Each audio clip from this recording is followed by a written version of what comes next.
Well, hello and welcome to another episode of Prepper Talk Radio with Shane, Paris, and I am Scott.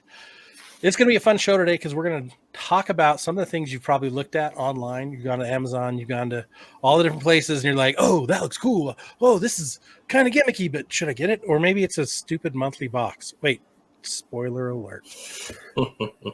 We want to kind of help steer you guys in the right direction and making good decisions when you shop. So this one's about that. Now, before we go any further, one of the places that we like to actually find stuff that's not gimmicky, that actually works, and that we love and buy is our friends over at survivalfrog.com. They have the meats. Sorry to whoever else uses that trademark. They've got chicken and beef, and it is delicious, and it's cooked, and it's not freeze-dried. It's not dehydrated.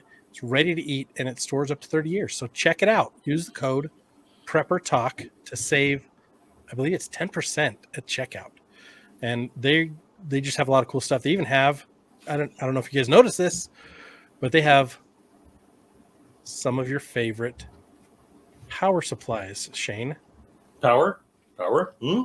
Yeah, they have a really cool solar power bank that's portable. It's got it's magnetic and all that. It's pretty good.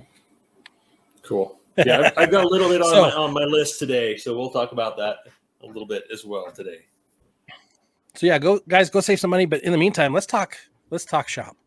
When it comes to prepping, we oftentimes get a little off track when we see the shiny things. Over enthusiastic, maybe. Over enthusiastic, off track, unprioritized, right?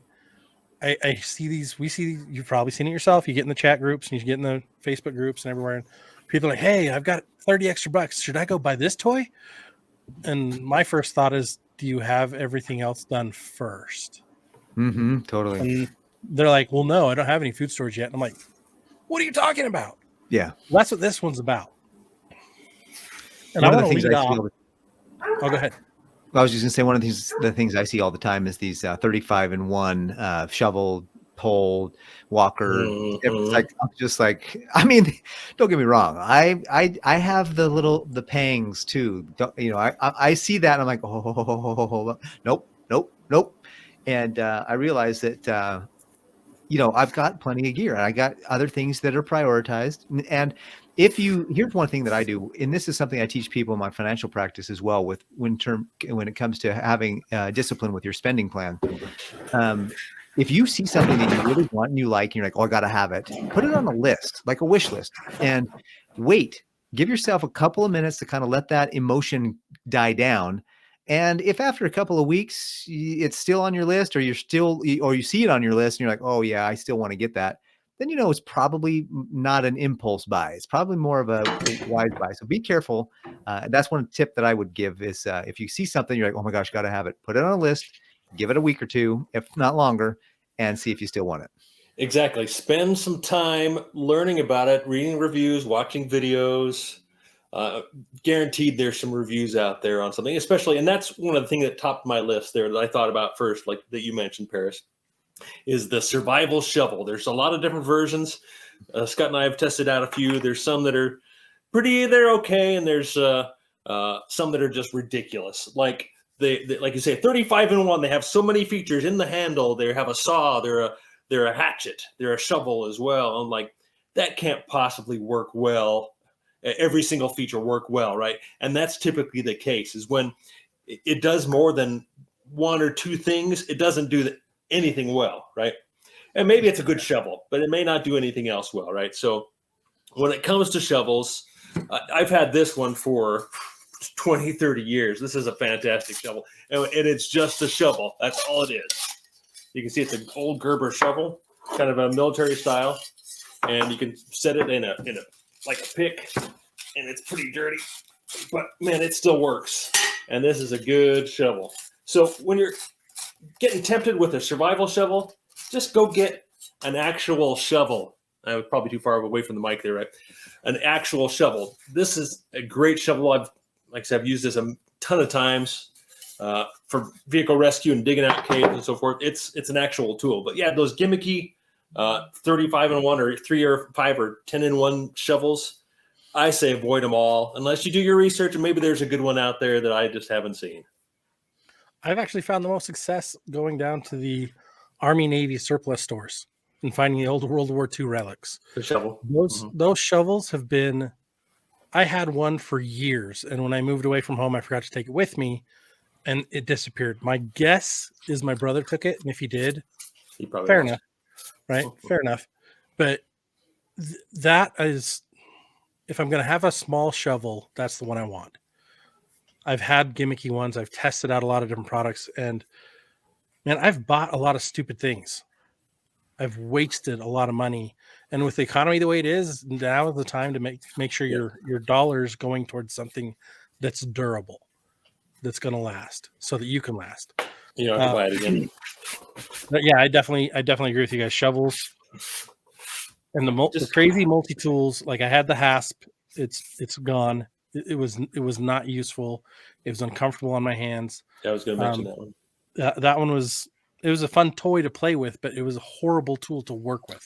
Yeah, and you're absolutely right. They're kind of toys. They're kind of maybe fun in the beginning, but once you start to use it for actually what it says it can do, it just doesn't do things very well, and you lose interest in it, and it sits in a corner, and then you regret spending 50, 80, $100 on that hawk hasp that you were referring to. And that just, for me, that really sucks to have something that I spent money on that is sitting in the corner, like, I'm just going to give that thing away at this point, and I'd rather not even see it. Right, because it reminds you of the dumb. Exactly. Just get it out of my face. I don't care if I lost $100. Just get it out of here. Yeah, like I bought things and they break, and you're like, man, that was supposed to be the coolest thing ever, and you're like, dang it, because it was cheap. It looked good, but it didn't necessarily have the quality of what you actually need, and that's a big deal. Yeah, and I think figuring out what quality means to you does take some time, right? You may get something shiny and nice. Oh, this is pretty nice. This looks like it'll work well. And honestly, you guys have showed a few things to me and you're excited about. And I'm just like, I wouldn't be so excited about those kinds of things, And I don't have a specific example at the moment, but I mean, some stupid little things here that I was given. You probably have seen these things, right?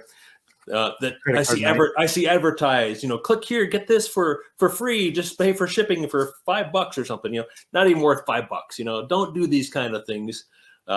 This little survival card, fits in your wallet. Look at it. It's really easy to carry and store, but what the heck are you going to do with it? I mean, literally, what do you do with that? Testing that out, I carried one of those and one of those credit card all-in-one little survival tool kits. I carried those around in my wallet for 2 years to see if I'd ever use them. And I never once had an opportunity to use them. And the reason was because on my knife, I had multiple tools. Real tools. I have screwdrivers, I have drive set in my knife. And at the time, I'd use that. And I never used either of those tools. So I'm like, why do I carry that around? So I got rid of those. It just, again, doesn't make sense. It might look like it's cool, but will you ever use it? I think is the biggest benchmark. And when you need to use it, will it be the most efficient way to do it?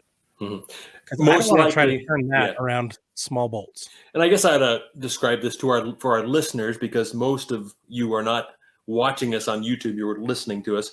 I'm just showing a little kind of credit card size device, rectangular, that has a saw on one edge, a kind of knife blade on the other edge, a little can opener. It's got some little openings for kind of like a socket set. Has a bottle opener and a little ruler on it, and maybe a pry bar edge. And I think maybe upon first glance to someone who really doesn't know what they're looking at, you might think, oh, that's pretty cool. It fits in your pocket and it has 1, 2, 3, 4, 5, 6, 7, 8, 9, 10 different uses. Oh, that's cool. No, it's not. It's not cool.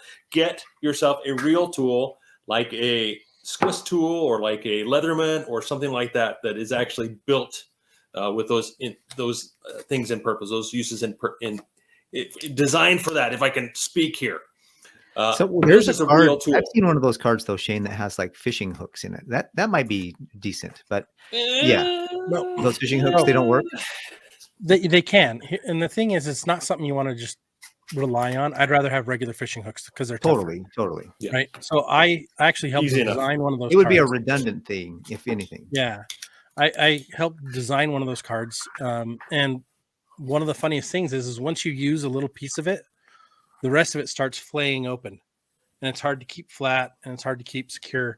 And Yeah. the one of those that I found was super helpful was the lockpick set one. I was going to say that's the only one. The Ready Man, if you guys go to readyman.com, Ready Man's lockpick set one is awesome. It's very good. We've It works. used that to open many doors, and it still fits right in my pocket. Yeah. But other than that, the other ones, they're not always the best tool for the job. But what I dislike even more are those survival box clubs. Right. Because it's basically you're overpaying for a knife of the month club with other stuff attached to it. Because almost every one of them has some kind of knife tool every month, some kind of light every other month, another fire starter every other month. And they kind of rotate through the same products. Or you end up spending like for example, there's one, it's like starts at $49 a month. And you get 3 or 4 basic items worth $90, supposedly. Mm-hmm. Then the next one starts at $99 and it's worth $150. The next one, I mean, their biggest one is $400 a month. And when you're going to commit to a year of buying something, if you don't have everything else ready and done to find out what they're surprising me with this month, like, please tell me you've got like $3,000 of just joking around money left over at the end of every month, and you've got all your other preps done first before you invest in one of those box kit companies. Some of them have some really cool stuff, and I've bought some of that stuff, and I'm like, okay, this is awesome. Or if you can buy a single box, okay, if it has all the right stuff you want, okay, that is awesome.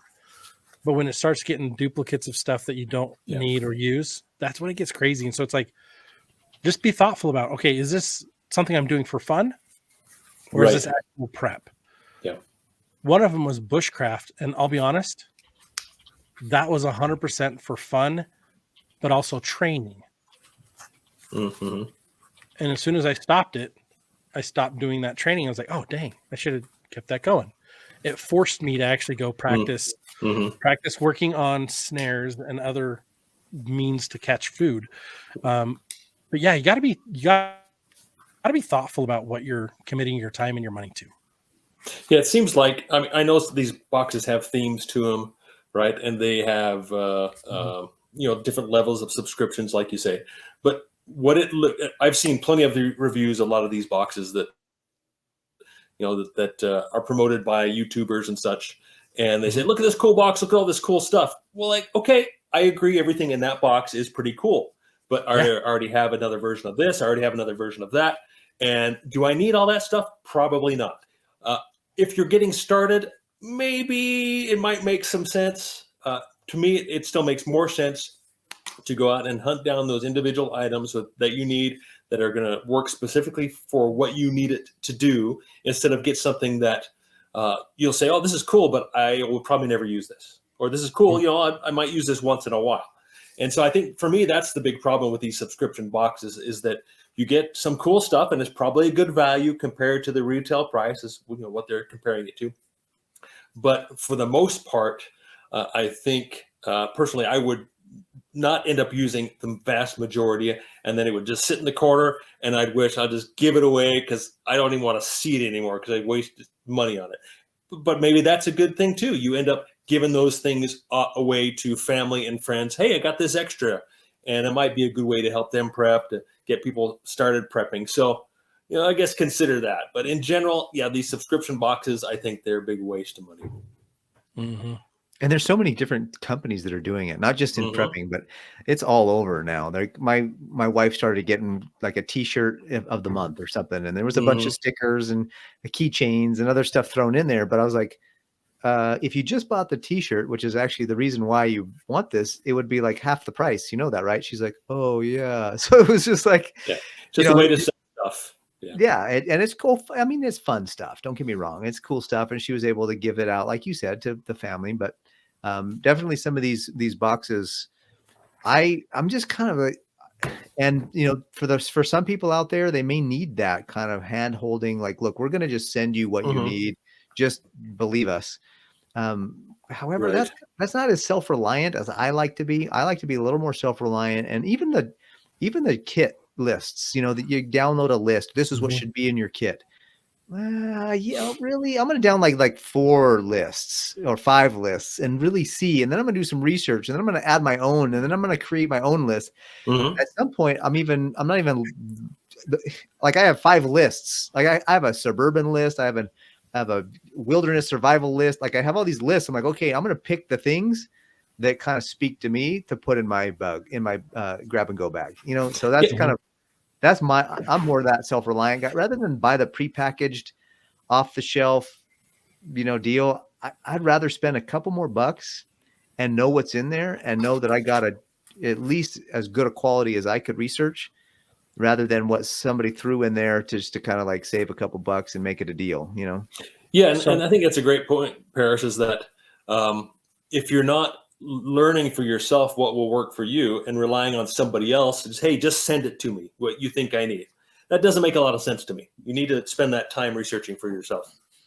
So what I love is the evolution of Paris, because 4 years ago, you bought prepackaged packs for your whole family. Was it 4 years ago or 5 years ago? It was a while ago. I didn't do this, the grab and go bag, but I bought some food things. I thought you bought bug out or grab and go bags for your whole family at one time. Emergency 72-hour kits. So, no, anyway. I was going to, but then you said, no, dude, do your research, I think. And I was like, all right, then I'll go and do some research. And I built my own. Yeah. From that point. There you go. How much more of a learning benefit was that to you in your prepping journey than to just go buy a kit? It was huge because I know what's in there and I know where I put it in the bag. Like, the bag might say, like, you open up your pre-made bag and it says, this is what's in it. Well, where in the bag is that? They stuffed it behind this, underneath that, and around this corner. And you're like, oh my gosh, I can't even find it. But when I made my own bag, I'm like, okay, I have all the stuff laid out. I'm putting it in the back, the pockets and the different things. And I know where the stuff is. And of course I need to revisit that because I probably forgot by now, and I genuinely, after having even further shows in terms of the progression of Paris, I'm like, you know what? I probably have way too much stuff. I erred on the side of too much stuff. And now that I've learned, I got stuff to be able to make sure that I had stuff, knowing that I would probably learn. And now that I've learned, I look back and think I don't need as much stuff now. If that makes sense. Absolutely. Or I want different stuff because I know more. Yeah, exactly. Different stuff. You change and your likes change and your needs change. Well, it's like our good buddy Tyler White. You ask him what he carries. He's like, I don't need anything. You're like, wait, what? Yeah. He's always got a bushcraft knife on him. And he's always got a knife on him. I was actually in a discussion today with some other preppers in a group, and the guy's like, okay, what if you get lost in the woods? What knife would you take with you? I'm like, first of all, don't get lost in the woods. Second of all, you're only going to have the knife that was on you when you got lost. So what are you carrying?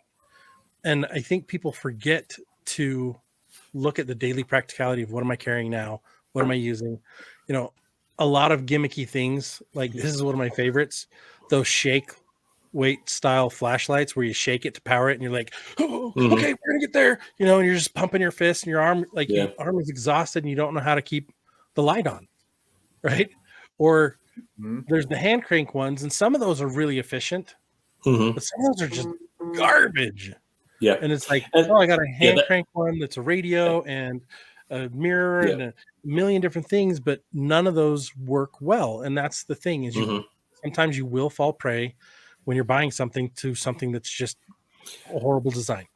But that's also the temptation when you're putting together a bug out bag or 72-hour kit or 96-hour kit. Say, I need flashlights for every one of these bags. So you find this offer for a dozen or half a dozen of these crank flashlights for $50 or whatever. Like, oh, that's a great deal. No, it's probably not, because yes, it's going to sit in your bag most of the time. You're probably never going to use it, but you should choose something that you're going to use instead of sit in a bag, right? That's kind of my whole premise for the Go Bag is things you use and you know every day that you just keep in one place. So I can take us down a little bit different road here. Scott, if you're ready. Please. Yep, we're ready. So what I'm showing here is this is a mag light. Everybody knows mag light, right? They're good flashlights. I grew up with mag lights. It's the flashlight everybody wanted. And they kind of went by the wayside, switched over to LEDs. This is a cool little flashlight. It is a AAA. It has 3 AAAs. And first of all, I don't like AAAs. I stay away from AAAs. And so that's the first thing about this flashlight. The second thing is if you look on the tail end of this flashlight, if I can hold it close enough, there are 6 different settings, 1, 2, 3, 5 different settings on this flashlight. Now you think, oh, that's pretty cool. It's dimmable. It has a strobe setting. It has a night light setting. It has a signal, so an SOS setting, signal and an SOS setting. So it's got both of those. But the way you actuate this is pretty unique. The setting you want, you hold that up vertically, and then you push the button. And so you push it, and then you rotate it to the next setting. Oh, weird. And you hold it down, and it has different settings. And does it work? Yes. Do I have to learn how to use it every time I grab it? Yes. It's good quality.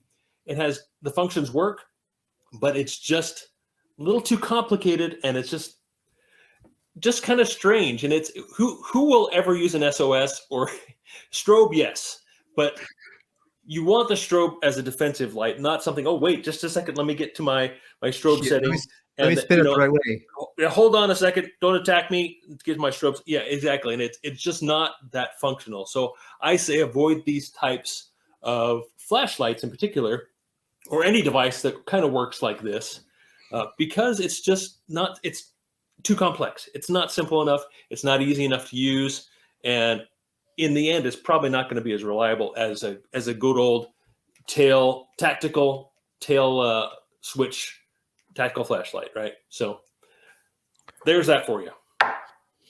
That's a good point. It's funny because I get so annoyed with flashlights when I can't get it to do what I want it to do right away. Mm-hmm. Like I've got to cycle through 6 settings to get it to just point. I'm like, come on, man, right? Yeah. I feel like Joe Biden. Come on, man. I'm gonna wander off. But what's funny though is there's other ones that I'm like, okay, I love it has all these settings because then it works for my kids, and it'll keep my kids distracted or focused on something. Like one of those things is you'll see a lot of these lantern type products, little fold out lantern product, right? And I've had a couple of these. I've tested out a few in the last few years. This one is the only one that I buy. This is Luminade. All the other ones I don't use anymore because the price point doesn't make sense. I need something that my kids can use, but also is useful for me. So when I set this up and I turn it on, actually I left it on. This solar charges itself and has a battery bank inside it. I can charge my phone 3 times with it, and it'll refill its entire battery within 4 hours. So it's like, okay, that makes sense to me to have. But I've looked at so many other ones. My first one of these that I had lasted me almost 5 years. So it goes back to, is it something you'll use? Does it make sense? And is it worth allocating space for? So, you're talking about that type of lantern. So here's my first version of the Luminade. This is all that's left of my first Luminade light that got the first PrepperCon, right? Yep. And yes, it still works. It doesn't have the bag around it anymore. It kind of just got brittle. And so I'm going to disagree with a little bit there, Scott, in that those are pretty cool for have around the house, right? But I wouldn't put it in a bug out bag or anything that. It's an area light. It has a specific use, but for me, it's still a little fragile. It doesn't have a long enough lifespan. 5 years for me is not enough, right?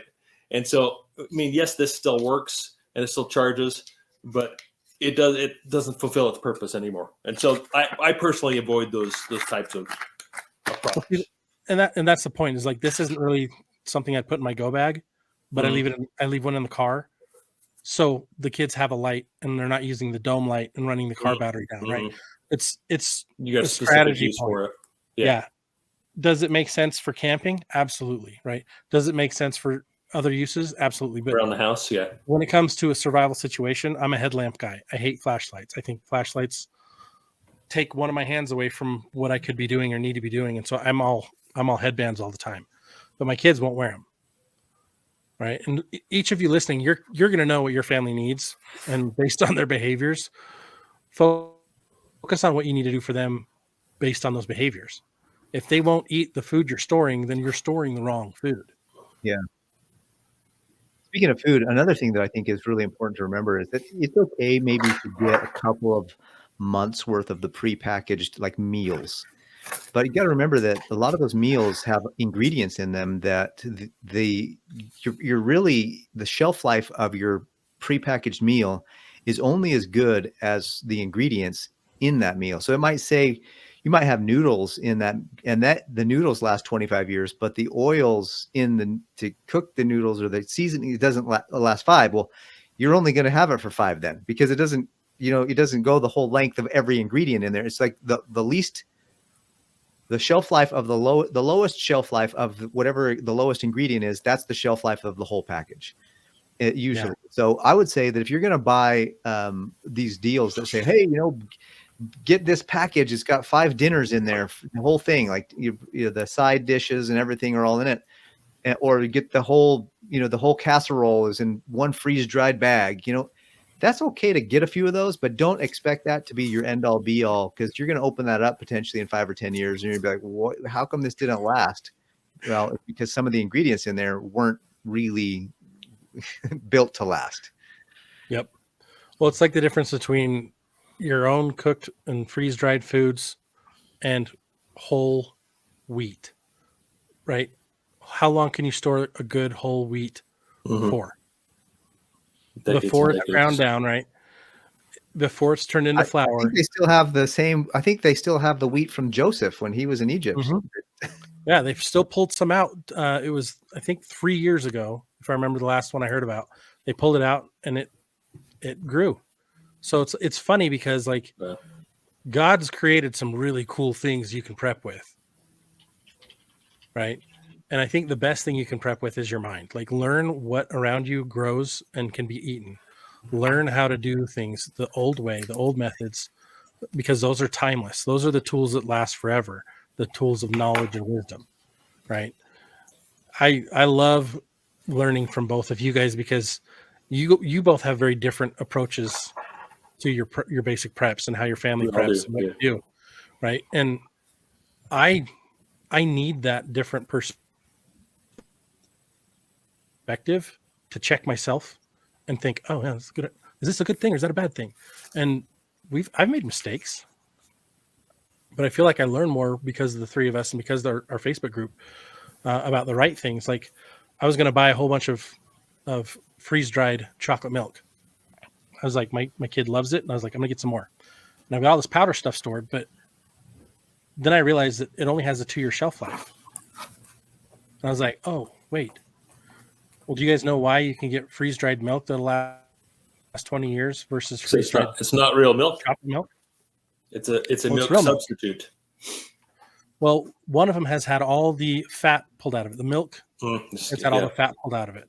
Whereas the chocolate milk has to have fat in it, otherwise it won't work for the ingredients. And so it's good up to 2 years. And realizing that, I'm like, sticking to powder. I can stick to powder, and it's more expensive for one of those cans than it is for the milk cans. So I'm like, buy all the milk cans and then just get chocolate powder to add to it. Done. Right. And so when you're looking for a powdered milk, there are a couple different kinds. There's an actual powdered milk, but there's also a milk substitute, right? Yeah.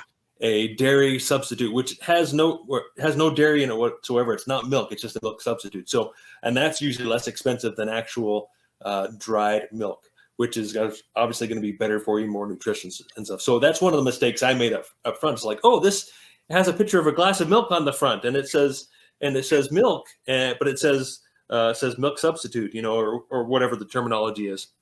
And I bought a bunch of that and like, okay, I can still use it, but it's not real milk.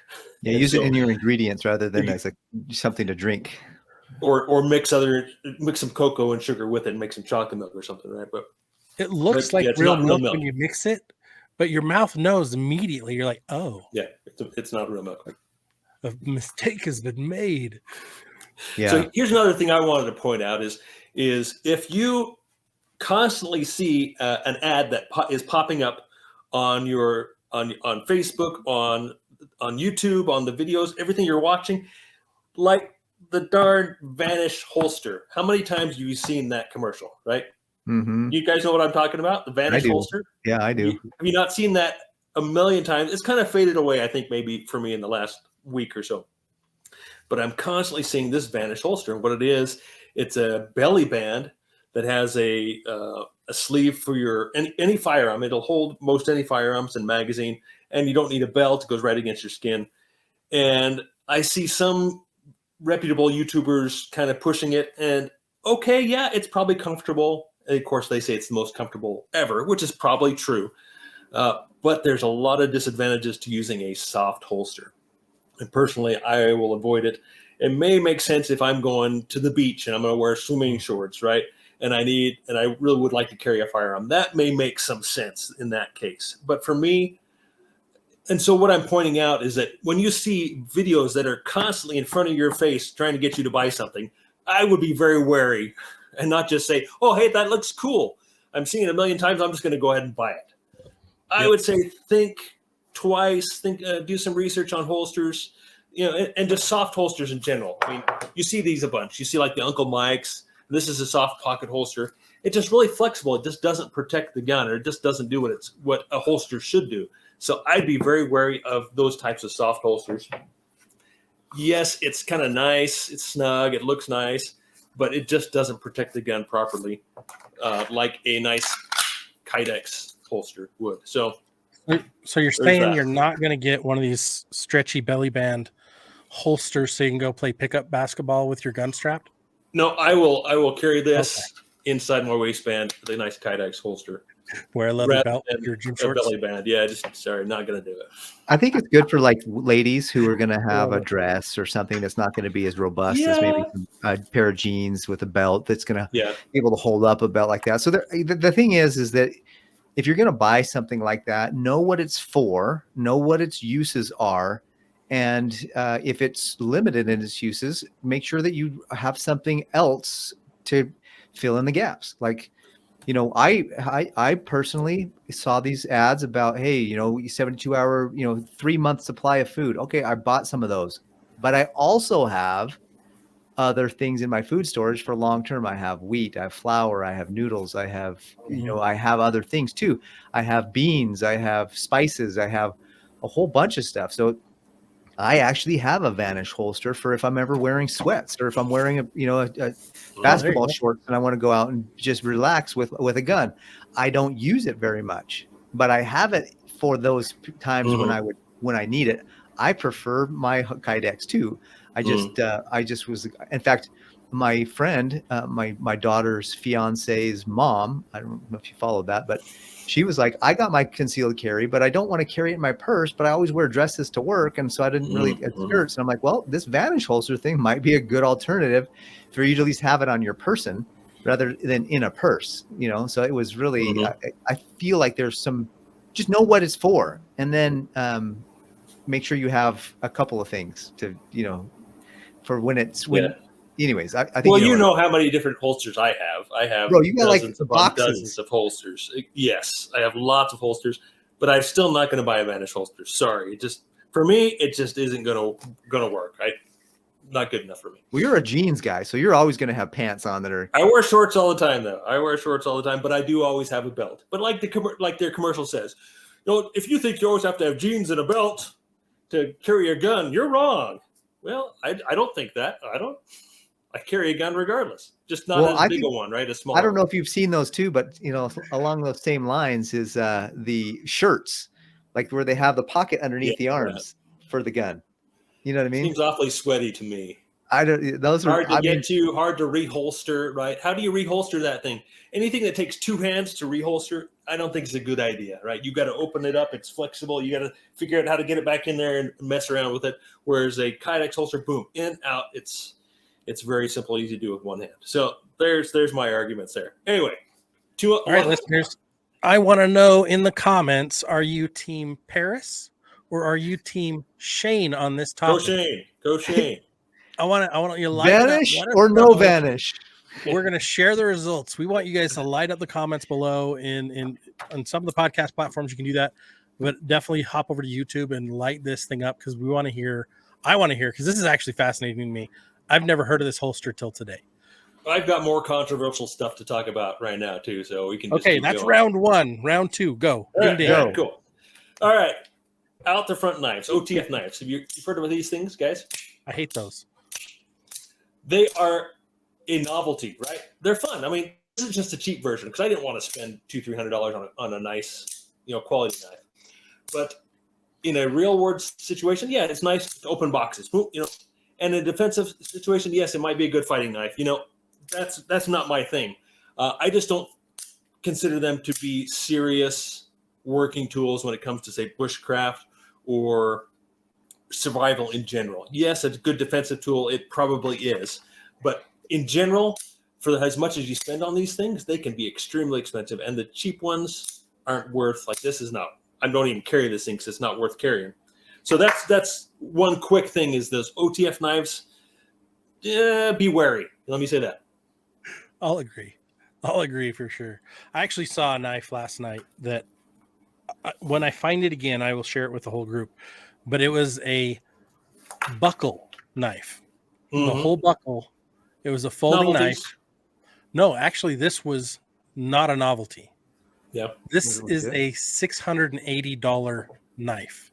Made of gold. It clips into the buckle. It is the buckle.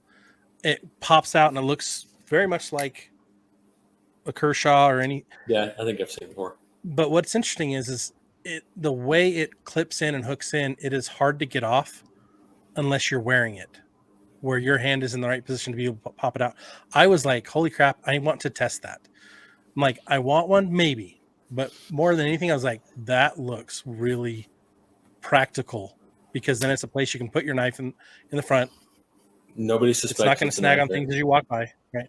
And it doesn't look like it's a knife. And so I'm like, okay, I really want to learn about this. Is it something I'm going to just go out and buy? No, because it's the price point. Are you kidding me? Right. But maybe. Yeah. Another aspect of knives is the big knife. Dang, this is a cool knife. I love this knife. Do I ever use it? No. And it's a pocket knife, and I can EDC it in my pocket. It has this little clip here that snags on your pocket and launches it as it comes out of your pocket. And dang, that's intimidating. And it's a kukri style, which kukris are meant for chopping. What I chop with this little, for kukri, this is small, but it's a huge pocket knife. I have it because it's cool, and that's about it. I don't really have much use for it. So in general, the smaller knives, I think, are going to serve you better than large knives. Don't just think, I got to have a big Rambo knife, right? And if you're new to knives, you may think that's the way to go, is get a Rambo knife, that's a survival knife that has a compass in the handle and all the fishing stuff in the handle. Okay, yeah, that might not be a bad idea to stick in your vehicle or something, but in general, I would say if you're going to do that, knife is all you need. Don't buy the 1999 Rambo knives. Like, amen, if you're going to go with the Rambo knife with the thing in the handle, you make sure it's got to be a couple $100 because those things can break and they're just not what they claim to be. Hold on. Those things can break? No. They Those will. 1980s, 1990s Rambo knives are guaranteed not to break after 6 years. They're guaranteed to break after 6 minutes. But that gap between, you get to throw it in the garbage. That's where it goes. I bugged my dad for a long time to get one of those. Oh, I had to have it. Boy Scouts of America had they advertised in that magazines for Boy's Life. Did they? I earned one with my box tops and crap. Yeah. It was the worst mail-in return of anything I ever got. And the top thing I ever got with box top earnings was the Sergeant Slaughter G.I. Joe action figure. The worst thing was that stupid Rambo knife. Yeah. I mean, it was cool for a minute, but after you start using it, you're like, yeah, I got scammed. It broke in 6 And there are good ones out there, but they are, like you say, Paris, they are expensive. And if you have a particular need, if you're hunting pigs, maybe you need a pig hunting knife, and that would probably work pretty well for that, right? So to each his own. There's my 2 bits on that. So the final thought as a wrap up is when you're going to buy stuff, when you're looking at stuff, don't focus on the stuff that's being advertised to you. Focus on the stuff that you need and want. Do your research, do your due diligence, and it's always fun to hop in the comments and watch the videos and see what people are saying. If you want more interaction like that, join our Facebook group, Emergency Prep and Self-Reliance. If you want more content like this, make sure you're liking and subscribing. We try to have as much fun as possible, but also be entertaining and educational in each of these podcasts. So want to thank you guys for listening. Any final thoughts? Yeah, one last comment.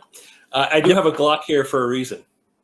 We don't have time to go into it, but I have a Glock here for a reason. Don't get offended, Paris, because I know you love your Glock. I love my Glock too, but it's not everything it's cracked up to be, people. I'll just end with that. There's some more controversy, right? I love my Glock, but there are better options. He just had to slide that in there, didn't he? Are we going to get a to be continued across the bottom of this episode? Oh, I could keep going. I got more stuff here. I could keep going. You guys, we're going to do a round 3 in maybe in the live tonight at the end of the live. I don't know. Be on the lookout for round 3 to see what ends up happening, because it's going to be interesting. Thanks for tuning in and not tuning out. Thanks for being ready-minded and part of the family. So till the next podcast, stay safe. See you next week.